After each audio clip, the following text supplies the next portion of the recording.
Chapter accounts of insurance companies. अब हम आज कुछ टर्म सीखेंगे।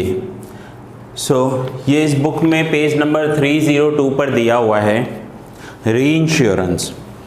अब री इंश्योरेंस का कुछ टर्म है वो हम सीख लेते हैं। री इंश्योरेंस कैसे कहेंगे?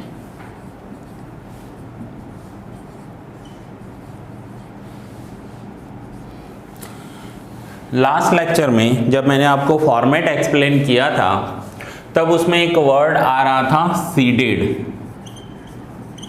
री इंश्योरेंस सीडेड। अब सीडेड का मतलब क्या होता है कि सपोज करो एक ए कंपनी है, इंश्योरेंस कंपनी, एक है ए कंपनी और दूसरी है बी कंपनी, दोनों इंश्योरेंस कंपनीज हैं।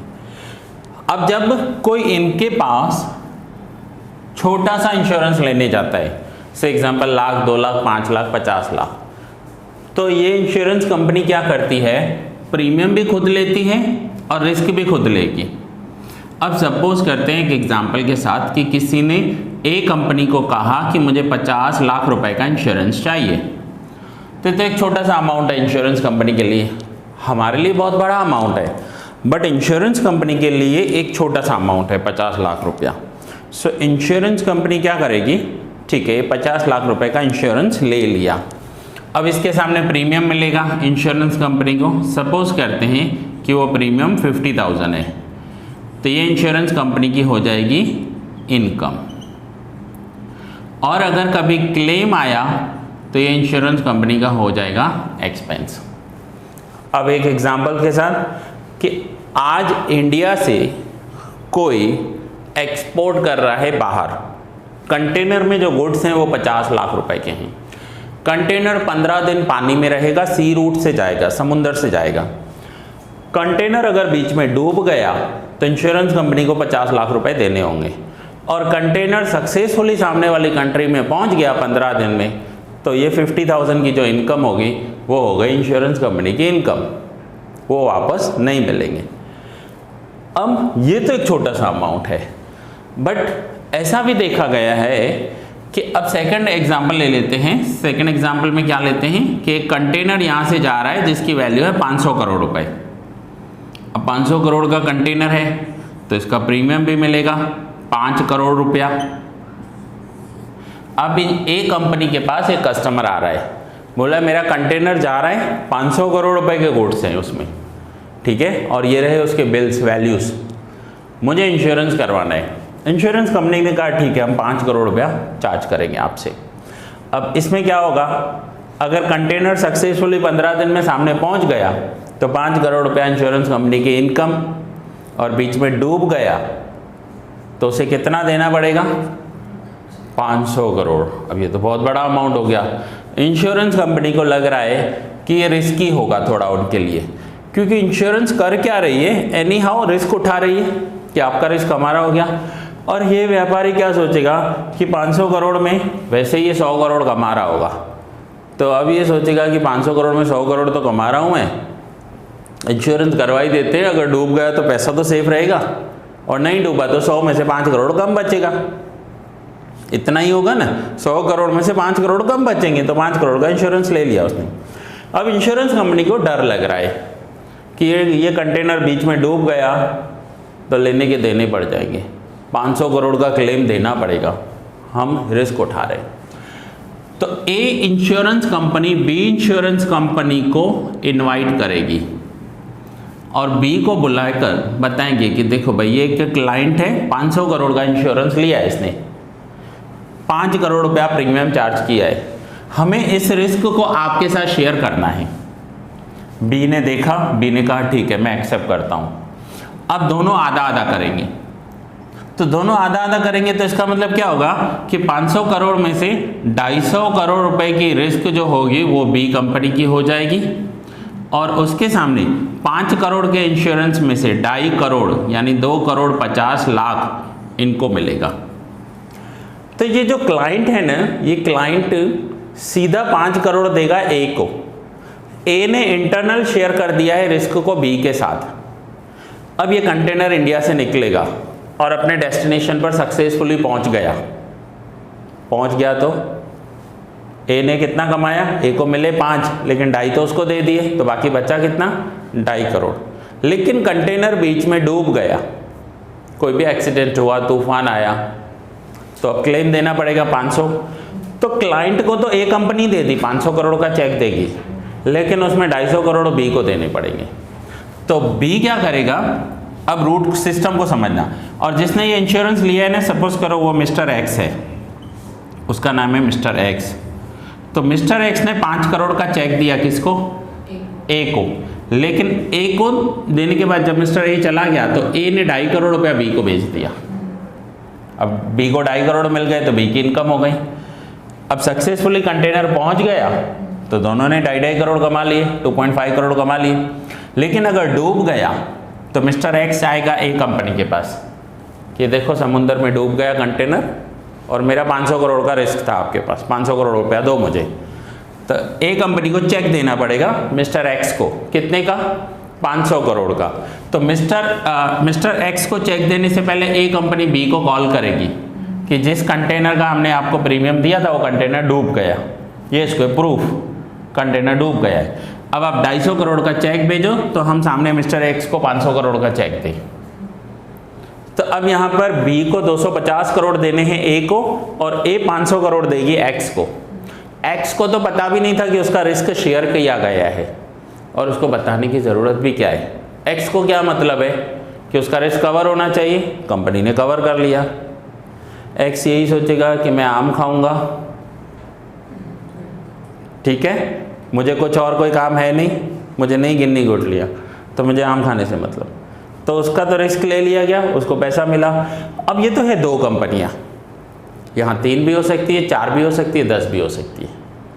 तो 10 कंपनियाँ होंगी तो 10 के 10 प्रीमियम शेयर भी करेंगे और साथ में रिस्क भी शेयर करेंगे। सो क्लियर हो गया ये री इंश्योरेंस किसे कहते हैं, यानी इंश्योरेंस कंपनी अपना ही इंश्योरेंस किसी और के साथ शेयर कर लेती है। नाउ ये जो री इंश्योरेंस वाला पॉइंट है 302 पर, वहाँ पर आते हैं। फर्स्ट पैराग्राफ मैं रीड कर रहा हूँ। When an insurance company has undertaken a large risk, underline कर लो, लार्ज रिस्क, बहुत बड़ा रिस्क ले लिया है, large risk, bye accepting direct insurance business. अब डायरेक्ट इंश्योरेंस बिजनेस क्या होता है, जो कस्टमर इसके पास सीधा डायरेक्ट आया है, डायरेक्ट में कोई लार्ज रिस्क ले लिया, then it may pass on a part of the risk to another insurance company. So ये इंश्योरेंस कंपनी क्या करेगी, उसका कुछ पार्ट दूसरे के साथ शेयर करेगी। This arrangement between 2 insurance companies is known as reinsurance. समझ में आ गया, एक दूसरे के साथ शेयर करते हैं। When a part or a whole of the risk undertaken is passed on another company, the insurance is said to be reinsured. For the company to whom such risk is transferred is said to have accepted reinsurance. For example, X company has insured a building of rupees 50 lakhs against fire. In order to reduce this risk, X company reinsurance one half the risk with Y company. In the above illustration, X company has a ceded insurance and following points may be noted. X company ने अपना seeded किया है। अब अगर हम इस example में ले तो इस एग्जाम्पल में ए कंपनी ने सीडेड किया है और बी कंपनी ने एक्सेप्ट किया है। ये लिखेंगे री इंश्योरेंस सीडेड, ये लिखेंगे री इंश्योरेंस एक्सेप्टेड। री इंश्योरेंस सीडेड में प्रीमियम देना पड़ता है क्योंकि रिस्क शेयर किए तो प्रीमियम भी देना पड़ेगा, एंड री इंश्योरेंस एक्सेप्टेड में प्रीमियम मिलता है। अब क्लेम की बात करें तो यहाँ री इंश्योरेंस एक्सेप्टेड है तो क्लेम देना पड़ेगा और ये फिर क्लाइंट को देंगे। अब क्लियर हो गया concept? Okay, first point, it will pay reinsurance premium to the Y company which accepts the risk. This reinsurance premium will be deducted from premium received. अब यहाँ पर x और y लिखा हुआ है ना, ठीक है, तो मैं क्या कर रहा हूँ, इसे ही x y कर देता हूँ ताकि आपको समझ में आ जाए, और इसे मिस्टर A कर देते हैं। यहाँ पर है x कंपनी, ये है y कंपनी। अब एक्स कंपनी ने वाई के साथ शेयर किया है तो उसे प्रीमियम देना पड़ेगा और मिस्टर ए से प्रीमियम मिलेगा। This premium will be deducted from the premium received. अब इनको 5 करोड़ रुपया मिला, लेकिन 2.5 करोड़ तो दे दिया सामने, तो बाकी इनकी इनकम कितनी हो गई 2.5। तो जितना मिला उसमें से जितना दे दिया वो डिडक्ट कर देंगे, तो बाकी इनकम कैलकुलेट हो जाएगी। It will receive commission on the premium ceded. This is known as commission on reinsurance ceded, which is shown on the credit side of revenue account. अब यहाँ पर ये जो मिस्टर ए इंश्योरेंस कंपनी के पास आया है वो सीधा नहीं आया होगा, वो किसी न किसी इंश्योरेंस एजेंट के थ्रू आया होगा। तो यहाँ पर एक्स कंपनी उस इंश्योरेंस एजेंट को कमीशन दे रही है।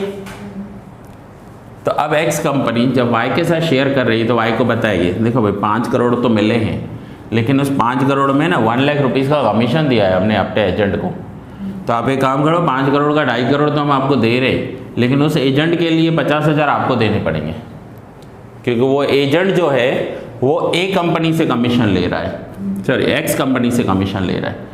अब एक्स कंपनी से कमीशन ले रहा है वो एजेंट, तो एजेंट को तो एक्स कंपनी देगी, लेकिन उसके लिए वाई से शेयर लिया जाएगा, क्योंकि उस एजेंट को भी तो कमीशन चाहिए ना जिसने बिजनेस दिया है। सो ये कमीशन का भी लेन देन करना पड़ता है कंपनीज को।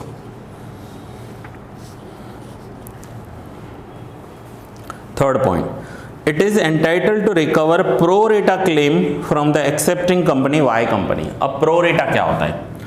अब एक्स ने 500 करोड़ का तो इंश्योरेंस ले लिया, वाई को बोला 250 करोड़ आप ले लो। वाई बोले 250 मेरे लिए बहुत बड़ा हो जाएगा, मैं 250 नहीं लूँगा, मैं एक काम करता हूँ, इस 500 करोड़ में से मैं 10% ले लेता हूँ, 50 करोड़, और प्रीमियम भी मुझे 10% ही देना, इनकम में भी 10% और रिस्क में भी 10%। तो एक्स ने कहा ठीक है, वैसे ही हमारे पास बहुत ज़्यादा अमाउंट है, 10% आप ले लो। फिर दूसरी कंपनी आई, फिर 20% उसको भी दे दिया। फिर तीसरी कंपनी आई, उसको भी 15% दे दिया। तो ये सारे के सारे प्रो रेटा हैं, उनको जितनी इनकम में शेयर मिलेगा उतना ही उनका रिस्क में भी शेयर होगा। अगर ये कंटेनर सक्सेसफुली पहुंच गया तो सबको इनकम, और कंटेनर बीच में डूब गया और क्लेम आ गया तो इसने 10% इनकम लिया था, तब उसे 10% क्लेम देना पड़ेगा। जिसने 20% इनकम ली है उसे 20% क्लेम देना पड़ेगा। जिसने जिस रेशियो में इनकम रिसीव की है उसे उसी रेशियो में क्लेम में हिस्सा देना पड़ेगा। दैट इज कॉल्ड प्रो रेटा। हाँ, 4 भी हो सकती हैं। क्लियर हो गया? 2 हो सकती हैं, 3 हो सकती है, 4-5 कंपनियां हो सकती है, जितनी भी हो। सो इसे कहते हैं प्रो रेटा। अब प्रो रेटा का भी क्लियर हो गया। थर्ड पॉइंट फिर से रीड कर रहा हूँ। It is entitled to recover pro rata claim from the accepting company Y company and it is known as reinsurance recoveries. अब एक्स कंपनी अगर डूब गया तो मिस्टर ए को कितना देना पड़ेगा? 500 करोड़। वाई कंपनी ने 50% लिया है तो वाई कंपनी 50% हिस्सा देगी, तो एक्स कंपनी के लिए हो जाएगा री इंश्योरेंस रिकवरीज। ये 250 करोड़ रुपया रिकवर करेंगे और फिर आगे अपने क्लाइंट को 500 करोड़ रुपया पे करेंगे। सो अगर क्लेम आया तो एक्स कंपनी वाई कंपनी से रिकवरी करेगी कि देखो हमने आपको इनकम में भी हिस्सा दिया था, अब क्लेम आ गया है तो आप क्लेम में भी हिस्सा दो। दैट इज कॉल्ड री insurance recoveries. It is deducted from claims paid under policies on debit side of revenue account. अब यहाँ पर इन्होंने पे कितना किया अपने क्लाइंट को? 500, लेकिन 250 करोड़ तो आगे से आए, तो बाकी इनका एक्सपेंस कितना हो गया? 250 करोड़, 250 करोड़, तो ये इनका एक्सपेंस हो जाएगा। सो वैसे तो पे किया 500 करोड़, लेकिन 250 आगे से आए ना, तो इनका एक्सपेंस बाकी 250 करोड़ हो जाएगा। समझे? डूब गया, ये कंटेनर डूब गया, तो मिस्टर ए जाएगा एक्स के पास कि भाई मेरा कंटेनर डूब गया, मुझे कितना पैसा चाहिए? मिस्टर एक्स, ये जो एक्स कंपनी है वाई को कॉल करेगी, कंटेनर डूब गया, कितना देना पड़ेगा? 250 करोड़ वाई में से आएंगे एक्स के अकाउंट में और एक्स देगी ए को चेक। तो यहाँ पर है कि री इंश्योरेंस रिकवरीज, पहले एक्स वाई से रिकवर करेंगे 250 करोड़, फिर अपने 250 ऐड करके 500 करोड़ रुपया ए को देंगे। तो एक्स कंपनी के लिए जो वाई से पैसा आ रहा है वो होगा री इंश्योरेंस रिकवरीज, उसे हम कहेंगे री इंश्योरेंस रिकवरी, कि पहले रिकवर किए पैसे और फिर आगे पेमेंट किया। ठीक है, कलेक्शन समझ सकते हो आप, रिकवरी का मतलब होता है कलेक्शन, पहले पैसा कलेक्ट कर लिया और फिर दे दिया। सो कलेक्शन करना होगा, रिकवरी करनी होगी, और जितना रिकवर होगा उतना इनका अमाउंट कम हो जाएगा। अगर वाई कंपनी 250 करोड़ दे रही है तो बाकी इनको कितना देना है, 250 ही देना है ना, तो जितना रिकवर होगा उतना कम हो जाएगा। Similarly when an insurance company accepts the reinsurance, that is Y in this illustration, the following points may be noted. अब Y के लिए कौन से points noted होंगे? The accepting reinsurance company will receive premium, Y को premium मिलेगा from the ceding company, ये ceding company है, इसे कहेंगे सीडिंग कंपनी जिसने सीडेड किया है, और इसे कहेंगे एक्सेप्टिंग कंपनी जिसने एक्सेप्ट किया है। ठीक है, एक्सेप्ट किया है। देन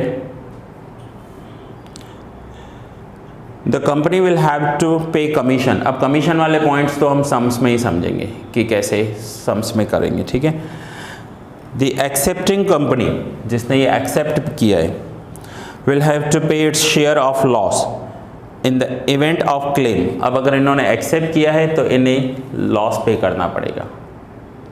लॉस कहाँ पे करना पड़ेगा? अगर सामने क्लेम आ गया तो, और जितना शेयर लिया होगा उतना ही लॉस देना है। सो रीइंश्योरेंस के पॉइंट्स क्लियर हो गए यहाँ तक। एक बार सारे पॉइंट्स फिर से रीड कर लो, क्योंकि सम करने के लिए ये पॉइंट्स अच्छे से क्लियर होने चाहिए। अगर ये पॉइंट्स क्लियर नहीं होंगे तो सम समझ में नहीं आएगा। पूरा का पूरा पैराग्राफ एक बार फिर से रीड कर लो। जो स्टूडेंट्स ऑनलाइन देख रहे हैं एक बार पूरा रिवाइज करके वीडियो फिर से देख लो तो समझ में आए। नेक्स्ट लेक्चर में हम सम स्टार्ट करेंगे।